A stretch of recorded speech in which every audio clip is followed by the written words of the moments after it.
예수님 이름으로 기도드립니다. 아멘. 이 시간 함께 나누실 하나님 말씀 이사야 51장 9절부터 16절까지의 말씀입니다. 이사야 51장 9절부터 16절까지의 말씀입니다.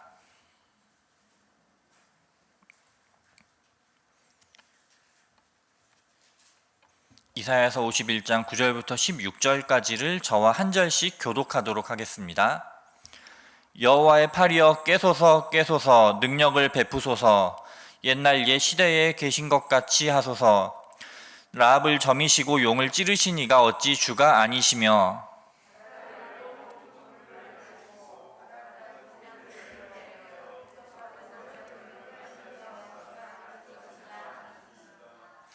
여호와께 구속받은 자들이 돌아와 노래하며 시온으로 돌아오니 영원한 기쁨이 그들의 머리 위에 있고 슬픔과 탄식이 달아나리이다.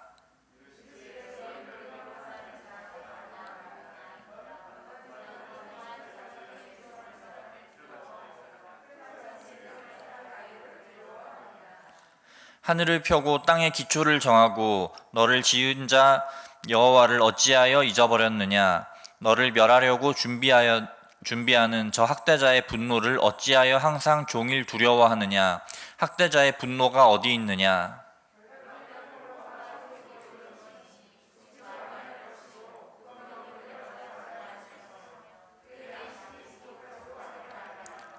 나는 내 하나님 여호와라. 바다를 휘저어서 그 물결을 뒤흔들게 하는 자이니 그의 이름은 만군의 여호와니라. 함께 읽겠습니다.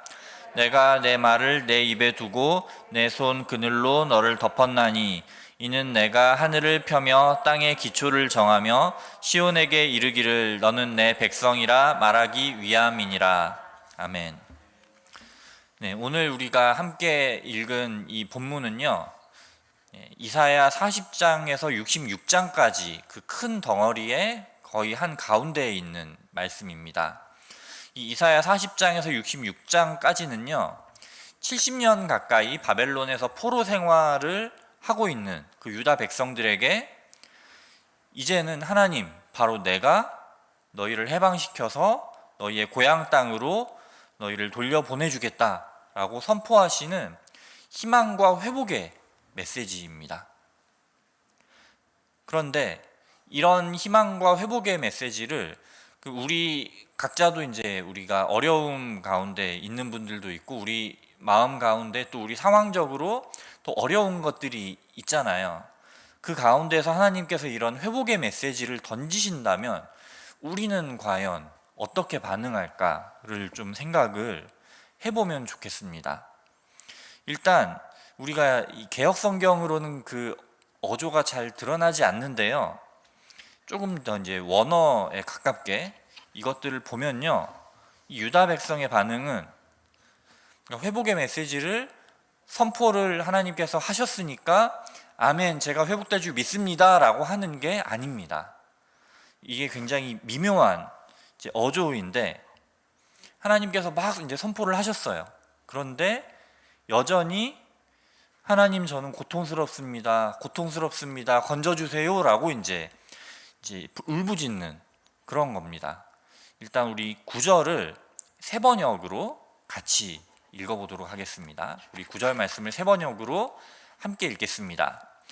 네, 시작. 깨어나십시오 깨어나십시오 힘으로 무장하십시오 주님의 팔이여 오래전 옛날처럼 깨어나십시오 라합을 토막내시고 용을 찌르시던 바로 그 팔이 아니십니까? 네, 아멘. 바로 이 9절 앞에 있는 그러니까 1절부터 8절까지의 말씀에서도 하나님께서는 계속 회복의 메시지를 선포를 하고 계십니다. 그런데 지금 이 9절을 우리가 이제 세 번역으로 읽어봤지만 이제 쉽게 얘기하면 이런 거예요. 아, 저 안 들려요, 안 들려요. 지금 말씀하시는 거 안 들리고 저 힘들어요, 힘들어요. 라고 이해하면은 딱 그 어조로 지금 이 구절을 이 백성들이 말을 하고 있습니다. 하나님께서 이런 반응을 보시면서 어떻게 생각을 하셨을까요? 하나님께서는 굉장히 답답해 하셨던 것 같습니다. 그 답답함이 12절에, 그러니까 9절부터 11절까지가 이 이스라엘 백성이 이제 울부짖는 거고, 12절부터 16절까지가 이제 하나님께서 거기에 응답하시는 건데, 이 12절을 또 세 번역으로 읽어보면 그 하나님의 답답함이 좀 드러납니다. 12절을 세 번역으로 함께 읽어보도록 하겠습니다. 함께 읽겠습니다. 너희를 위로하는 이는 나 바로 내가 아니냐. 그런데 죽을 인간을 두려워하며 한갓 풀에 지나지 않은 사람의 아들을 두려워하는 너는 누구냐. 아멘. 이 12절 앞부분을 일단 원어에 맞게 해석하면요, 바로 내가 너희를 위로하는 이가 아니냐라고 이제 번역을 할 수가 있겠습니다. 이 너희를 위로하는 이라는 걸요, 그 히브리어 원어로 보면 여기에 이미 1인칭 단수가 포함되어 있습니다. 그래서 히브리어는 인칭 대명사를 거의 안 씁니다.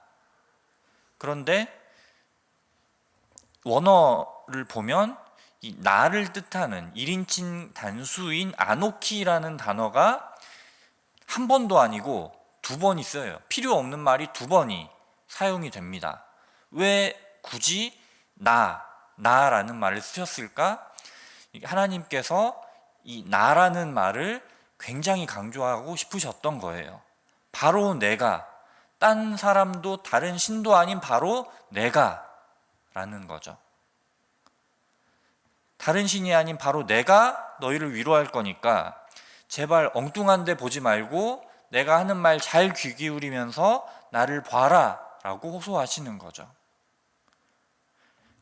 아마 이런 고난과 고통 가운데에서 오래 계셨던 분들은, 그러니까 처음에는 이제 하나님께서 회복하실 거야, 하나님께서 구원해 주실 거야 라고 그런 말씀이 이제 우리에게 왔을 때 아멘으로 받아들이지만, 이게 오랜 기간 지속되면은 그 상황에 조금 이제 무뎌지게 되더라고요. 그래서 이게 약간 디폴트 값처럼, 그러니까 우리의 이제 기본적인 그 정서처럼 이렇게 그 어려운 게 쭉 이어지게 되더라고요.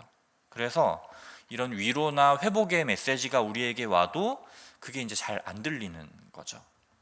그리고 이 고난과 고통에서 벗어난 우리의 모습이 어떤 거였지, 또 어떻게 될까가 상상이 잘 안 되는 경우들이 있습니다. 이 코로나19가 한창 기승을 부렸던 2020년, 2021년 이때 여러 방송사에서 유튜브를 통해서 끊임없이 재방송을 했던 프로그램들이 있었는데요. 바로 여행 프로그램, 특히 해외여행 하는 프로그램이었습니다. 특히 이제 제가 즐겨봤던 거는 이제 백종원 선생님이 저에게 이제 요리를 유튜브를 통해 많이 가르쳐 주신 우리 백종원 선생님이 세계 그 각 도시의 골목들을 돌아다니면서 맛집을 이렇게 소개하는 프로그램. 언제부턴가 이게 유튜브를 켜면은 무한 스트리밍이 되고 있더라고요. 1년 내내. 그만큼 이제 사람들이 이게 그 해외여행이 그리운 거죠. 근데 저는 이제 어쩌다가 이제 그 프로그램을 이렇게 클릭을 해서 보다 보면은 처음 저한테 드는 감정은 두려움이었습니다. 왜냐? 이게 코로나 이전에 촬영된 그 프로그램인 걸 다 알아요. 2018년, 2019년 이때 촬영된 걸 아는데, 그 백종원 선생님이 마스크를 벗고 그 세계 거리를 활보하는 모습을 보면서 저렇게 다니시면 감염될 텐데 라는 게 이제 저한테, 그게 이제 코로나 이전의 프로그램인 걸 알면서도, 그리고 이게 상상이 안 되는 겁니다. 마스크 벗고 이렇게 거리를 돌아다니면서 맛집 다니고 밖에서 먹고 이런 게 어떤 모습이었지가 불과 1, 2년 전까지 자연스럽게 했던 건데 상상이 안 되더라고요. 1년, 2년, 3년 그렇게 계속 이제 마스크 쓰면서 생활을 하니까.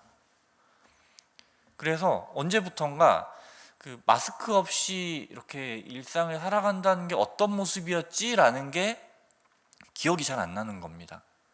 이제 그때쯤 이제 위드 코로나가 시작이 되면서 이제 지금은 조금 다시 익숙해지고는 있지만, 아마 이제 제가 지금 말씀드리는 거를 이게 이제 단순히 저만 느꼈던 건 아닐 겁니다. 아마 여러분 모두 다 이제 그런 것들을 느끼셨을 겁니다. 그래서 이런 이제 아픔, 고통, 고난 이런 것들이 너무 오랜 기간 지속되면은 그 회복이라는 것이 잘 상상이 안 되고, 하나님께서 실제로 내가 이제 회복시키겠다라고 하셨을 때 이게 이제 상상도 잘 안 되고 믿겨지지도 잘 않는 그런 상황이 우리에게 올 수가 있다는 거죠. 그런 상황에서 하나님은 12절부터 말씀을 하시는 거죠. 제가 이 12절 말씀을 세 번역으로 다시 읽어드리겠습니다. 너희를 위로하는 이는 나, 바로 내가 아니냐. 그런데 죽을 인간을 두려워하며 한갓 풀에 지나지 않은 사람의 아들을 두려워하는 너는 누구냐? 라고 이제 말씀을 하시는 거죠. 그러니까 내가 너희를 위로할 이는 바로 나쁜 나 야훼 하나님이다 라고 말씀하신 다음에 정말 생뚱맞게 너는 누구냐라고 물어보세요. 이게 진짜 이게 유다 백성이 누군지 몰라서 그러시는 게 아니에요. 왜 그 사춘기 자녀들과 이제 열심히 이제 데스매치를 집에서 이제 벌이시는 우리 이제 부모님들 막 그렇게 하신 다음에 이제 약간 입버릇처럼 그렇게 말씀하시는 게 있잖아요. 어휴 저거 뉘집 자식이지? 네, 이런 그게 내 앞에 있는 그 자녀가 진짜 누구 아들인지 누구 딸인지 몰라서 하는 말이 아니잖아요. 내 아들이면 내 딸이면은 그러니까 이런 모습이었으면 좋겠고 이런 모습으로 보통 자식들이 그럴 것 같은데 쟤는 왜 저렇게 안 할까라는 이제 답답함에서 그런 말씀을 하시는 거잖아요. 하나님도 똑같은 그런 답답함을 가지고 계시는 겁니다. 그러면서 이제 내가 너희를 어떻게 회복시킬 거니까 내 말에 잘 귀 기울여 들어다오 라고 이제 말씀을 하시는 거죠. 이제 앞에서 제가 이제 9절, 10절 말씀을, 그러니까 10절은 저희가 읽지 않았지만 이게 이제 그 바다를 이렇게 가르시고 그 가운데를 건너게 하시는 그 하나님의 역사를 유다 백성이 이야기를 하면서 주님 그렇게 임재하셨던 것처럼 우리 가운데 임재해 주십시오라고 이제 이야기를 해요. 이 바다를 가르시고 그 가운데를 건너게 하신 거, 우리가 출애굽을 떠올릴 수 있잖아요. 그 출애굽의 하나님, 우리 조상들한테 그렇게 임하셨잖아요. 우리에게도 그렇게 임하여 주세요라고 머리로는 알고 있습니다. 머리로는 알고 있는데 이게 마음으로 와닿지 않는 거예요. 그 출애굽의 역사가 나한테도 일어날 거라는 것을 못 믿는 거죠. 그런 유다 백성들에게 하나님께서 이제 말씀을 하시는 거죠. 13절을 세 번역으로 함께 읽어보도록 하겠습니다. 함께 읽겠습니다. 너희는 잊었다. 너희를 지으신 하나님, 하늘을 펴시고 땅을 세우신 주님을 잊었다. 압박자들이 너희를 멸망시키려고 한다 해서 압박자들의 그 분노가 두려워서 너희는 날마다 떨고 있다. 그러나 압박자들의 분노가 어디에 있느냐? 하나님께서는 이 유다 백성들의 이 마음속으로 받아들이지 못하고 있는 그 하나님의 역사, 내가 하늘과 땅을 창조했고 그리고 이제 너희를 그 압박자들의 분노에서 건져내 줄 것이다 라는 그런 회복을 다시 너희들이 꿈꾸고 소망했으면 좋겠다라고 이제 말씀하시는 겁니다. 그러면서 그러니까 유다 백성들의 현실은 말 그대로 압박자들의 분노 같은 그런 어두운 상황이에요. 하지만 하나님께서 되물으십니다. 압박자들의 분노가 어디에 있느냐? 요즘 유행하는 말 중에 있었는데 없었습니다 라는 말이 있잖아요. 그런 것처럼 그러니까 압박자들의 분노가 있었는데 이제 없어질 거예요. 하나님께서 그 압박자들의 분노를, 그러니까 유다 백성들을 힘들게 하는 그 상황을 다 없애실 거기 때문에, 그러면서 이제 내가 너희를 어떻게 회복시킬 것이다 라고 이제 말씀을 하시는 거죠. 그래서 이제 14절에서는 갇혀있는 포로들이 이제 곧 풀려날 거다. 그리고 16절에서는 나의 그 손 그늘 아래 내가 너희를 숨겨서 보호하겠다라고 말씀을 하십니다. 그러면서 또 이렇게 말씀하십니다. 내가 내 말을 네 입에 두겠다. 이거는요, 예레미야 예언자를 부르실 때 하셨던 말씀이었습니다. 예레미야는 굉장히 어린 사람이었고 겁도 많은 사람이었는데 하나님이 그 말을 이제 예레미야의 입에 두셨을 때 그가 하나님의 말씀을 담대히 선포하는 예언자로 거듭났던 것이죠. 그랬던 것처럼 하나님께서 이 유다 백성들을 그렇게 바꾸어 가실 거다라고 말씀하시는 겁니다. 그리고 궁극적으로 하나님께서 참 좋아하시는 것, 나는 내 하나님 여호와라 15절에서, 그리고 16절에서는 너는 나의 백성이라. 한마디로 이제 부모와 자녀 같은, 그리고 주인과 그 백성의 관계가 돼서 내가 너희와 사랑의 관계를 누리겠다라고 말씀을 하시는 겁니다. 그리고 그 사랑의 관계를 모든 이방 민족, 모든 족속들에게까지 이제 전하게 하는 그것들까지 이제 이 하나님 백성을 통해서 하겠다라고 말씀하시는 것이죠. 네, 이렇게 이제 이 말씀의 의미를 우리가 같이 좀 돌아봤지만, 사실 우리가 요즘 세상이 돌아가는 뉴스만 보면요, 참 희망이라는 걸 찾기가 참 쉽지 않은 시기인 걸 여러분 너무나 잘 아실 겁니다. 경제적으로 너무 많이 힘들고 물가도 참 많이 올랐다, 또 오르고 있다라는 걸 모두 느끼실 겁니다. 경제 위기를 경고하는 그런 뉴스가 계속 나오고, 남북한 간의 군사적 긴장, 여기에 이제 일본, 중국까지 가세를 해서 이런 긴장이 계속 고조되고 있죠. 그리고 이제 이태원 참사 유가족들에게 정말 심각한 수준의 2차 가해가 계속 이루어지는 걸 보면서, 아, 우리 사회가 또 지금 정치인들이 얼마나 참 이 사회의 아픈 이들에게 공감하지 못하고 그들을 돌봐주지 못하는가, 참 어둡습니다. 그리고 이제 한국 교회에 대한 여러 또 나오는 말들 보면은 어떤지 모두 잘 아실 겁니다. 그런 가운데에서 우리를 위로해주고 회복시켜 주실 분이 오직 하나님 한 분뿐이라는 것을 하나님께서 이 말씀을 통해서 이제 우리에게 들려주고 계신 것이죠. 그리고 우리의 모든 상황을, 그 모든 상황에서 우리를 건져주시고 우리와 그 사랑의 관계를 회복시키실 것이다 라고 이제 말씀하고 계십니다. 어쩌면 그 회복까지 가는 과정이 정말 힘들 수도 있어요.